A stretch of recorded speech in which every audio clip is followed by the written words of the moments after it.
Breaking news. Don't Say Gay student activist Will Larkins is afraid to start school because of DeSantis bullying. This week, one of the most notable student activists to fight Florida Governor Ron DeSantis' hateful Don't Say Gay law expressed great fear for what is next for him. Winter Park High School's Will Larkins made national and international headlines for his protest in Tallahassee at the Florida legislature and for his organization of the huge student walkout as more than 500 students chanted, "We Say Gay," in support of LGBTQ plus students in Florida.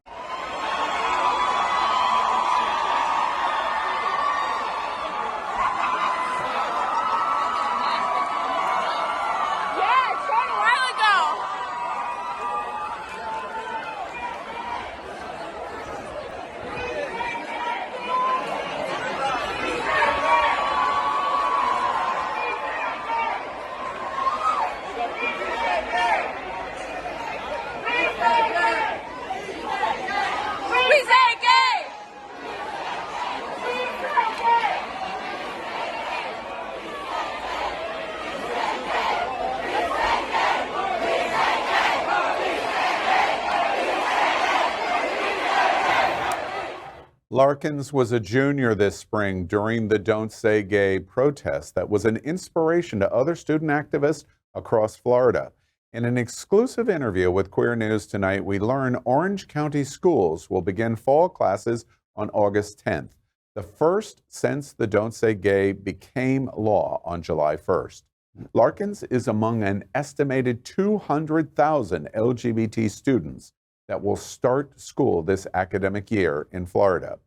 In a chilling warning, Larkins says he is fearful of returning to Winter Park High School, and not because of what the Trevor Project says is the #1 reason for young LGBTQ suicide attempts: student bullying on other students. Larkins details his own suicide story, but says that the 2022 LGBTQ plus acceptance at Winter Park High School and schools in general have actually improved because of the anti-LGBTQ plus moves by the radical Republican legislature. It created other student allies. Larkins is concerned that he will now personally be a victim of bullying from Governor Ron DeSantis and his political allies that include parts of the administration of Orange County schools and even at Winter Park High School.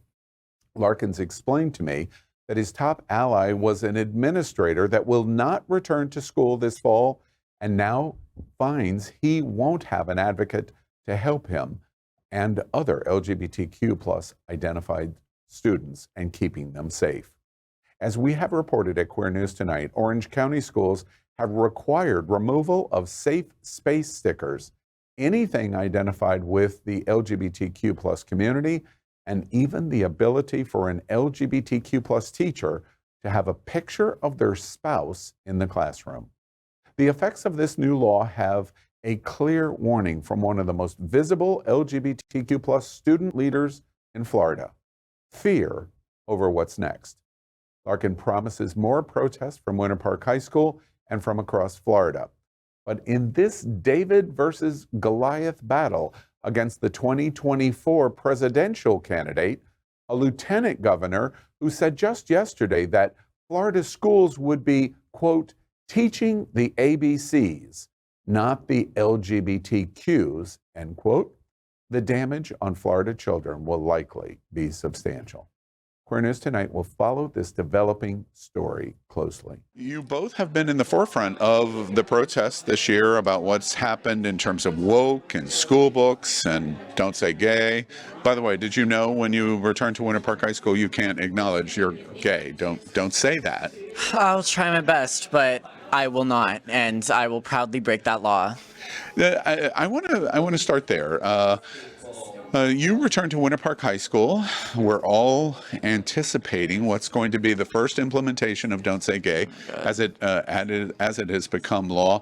What do you expect is going to happen when the school year starts? I'm honestly afraid. Last year, seeing all the attacks on teachers and just seeing how hard it has been for teachers to do their job, I've had 2 teachers quit last year over the Don't Say Gay bill and similar legislation, and I anticipate that happening more and more. I anticipate students getting hurt more and more, because last year, before the Don't Say Gay bill, I was already being silenced by my administration and by my school system when I spoke out about the discrimination that I faced at my school, and now it will be worse. Yeah. And the people who harassed and bullied me last year are now going to be emboldened by the governor and by the legislature with this new law. That is the first time in the Don't Say Gay movement that has happened in 2022 where I heard the phrasing, "we say gay." And it was an overwhelming moment as we watched that video where organized fashion of queer students and non-queer students saying "we say gay." Not planned at all. It just organically happened. I mean, me and Maddie led that. We started saying "we say gay," and it was like lighting a match and then throwing it into the matchbox. Suddenly everyone was screaming it, and I mean, it was for me at least, such a pivotal moment, because 6 months previously I was at my lowest. I was ready to kill myself after the bullying I'd endured at that school, and now that same school that had torn me down so much that I was not myself was chanting "we say gay" right back at me. 500 people, and you know, I mean, it's obviously a much bigger issue than just myself, but that walkout changed my life. And last question point to you, Will Larkins. Yes. You're getting ready to go back to Winter Park High School. Good Lord. Yeah, it's a big, deep breath of what you're getting ready to experience. Is it going to be good for you? Well, tomorrow I'm going to show you the entire interview with Will Larkins and Max Fenning from the Youth Advocacy Organization. And Larkins answers that question. His fear is to return to school. He also describes the moments of how "we say gay" has literally become a call to arms for David, our young LGBTQ plus students using a slingshot against the Goliaths of Governor DeSantis and GOP hate. You will learn why you can't count our LGBTQ children and allies out in this culture war as they are fighting for all of us. Talk about the bravery that those kids have. Oh my 17. God, he's 17 years old. And he's like, okay, you know what? I'm scared to go back to school. Okay, but are you going to continue the fight? Hell yeah. We're going to do more walkouts. We're going to do what needs to happen. Well, you know, I mean, at that age, he's been growing up in a world that has been moving toward acceptance of gays. I mean, that's what we've been living with. You know, those of a certain age have been working on that our entire lives. So that's what he's used to. And now suddenly that's being taken away in a very harsh way. I am shocked by the malice, that our governor, the governor of this state, and a young person, because he's a young man, can be so vile. He's becoming maybe an improved, in the worst sense, version of Donald Trump. Don't say it. Of Donald Trump. Yeah, but don't you get the impression he was probably a bully in high school too, and he hasn't stopped? He's just a bully. That's what he does. Yeah. You know what's also, I was thinking about David Hogg in this while Larkin was on, because these young people are so inspirational, so motivating, and they really give me hope. That's what's needed now. It's needed right now. Well, you know what else is needed is for the parents of these children to stand up, okay? I was talking to a parent from Apopka, is that correct? Okay, so I was talking to a parent that has just hired a lawyer. And, you know, she told me that there's a Bill of Rights for students and that she doesn't feel that her gay child is going to get the adequate education that he deserves. So she's going to sue.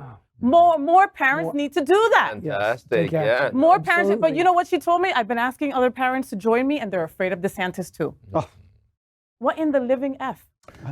Well, you know, you've got to make sure that you watch this full interview. We're going to show every unedited minute. We showed you a couple of highlights of things that he talks about. Max Fenning talks about going to Miami-Dade School Board last week, where Moms for Liberty are present, and they start screaming at Max Fenning the executive director, 20-year-old executive director of Prism. Florida, a nonprofit for student LGBT protection, start yelling at Max Fenning, 20-year-old, that he is a groomer and that he is a member of Antifa. And it got out of hand at the school board meeting, and they were removed from the school board meeting. But still, to attack and have our LGBTQ youth face this, what you hear Max Fenning and Will Larkins say in this interview is really quite incredible.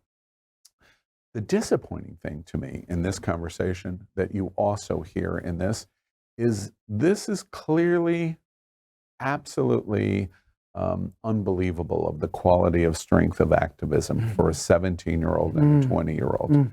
How many hundreds, thousands that are like Will Larkins or Max Fenning that do not have the ability to stand up and fight and defend themselves?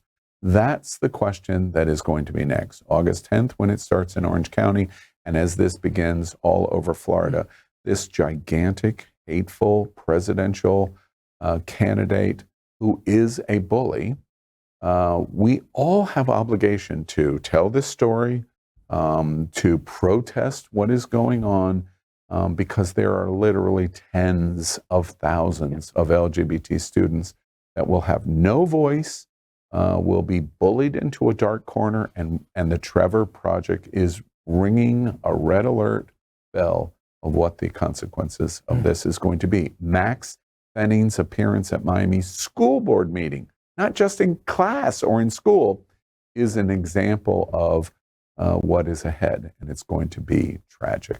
I hope you watch the interview. It's quite amazing. LGBTQ plus news is vital for our community and for the broader world as a whole. We have enough enemies at Fox News. Tucker, Sean, and Laura are loud.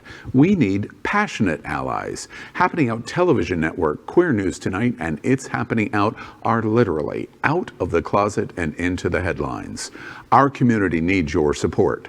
Like this broadcast and subscribe now to ensure the growth of the entire LGBTQ plus community.